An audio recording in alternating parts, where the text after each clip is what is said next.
Құрметті әріптестер, құрметті біздің нәзік жандылар, Құдайберген Жұбанов атындағы Ақтөбе мемлекеттік университетінің барлық ер азаматтарының атынан сіздерді осы көктемнің күніменен бірге келіп жеткен 8 наурыз халықаралық әйелдер күнімен шын жүректен құттықтаймын. Көктеммен бірге жер ана бусанып, бүгін жақсы жаңалықтарға толы күндеріміз көбейе берсін. Ең алдыменен айтарымыз, әйел қауымына берекелі тірлік тілейміз. Өйткені қазақ халқында бұрыннан да ананы, әйелдер қауымын соншалықты қастерлеген. Қазақтың сөзі бар, жұмақ ананың табанының астында дейді. Ол жайдан жай айтылмаған сөз. Екінші бір мәселе бар, анаңды, онан кейін әкеңді сыйла.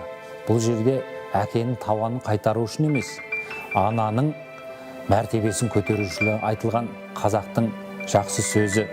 Сол себепті де сонау Ұмай анадан бастап Домалақ ана, Томирис, бүгінгі біздің жерлестеріміз Хиуаз, Доспанова, Әлия мен Мәншүк, осылардың артынан ерген біздің қыз-келіншектеріміз осал болмасы анық. Біздің қара шаңырағымызда, университетімізде жұмыс жасап жатқан профессорлық оқытушылық құрам мен қызметкерлердің 70% осы нәзік жандылардан тұрады.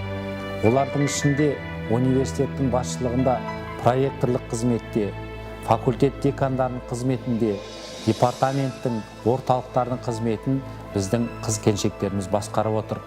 Басқарып қана қоймай, абыройлы қызмет атқарып жатыр.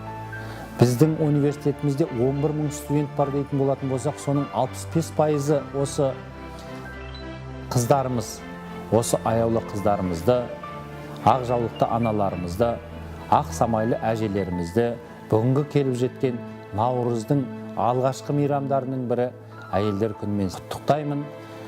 Шаңырақтарыңыз шаттықта болсын, қазандарыңыз астан түспесін, үйдің ұйытқысы болып жүре беріңіздер. Рахмет сіздерге.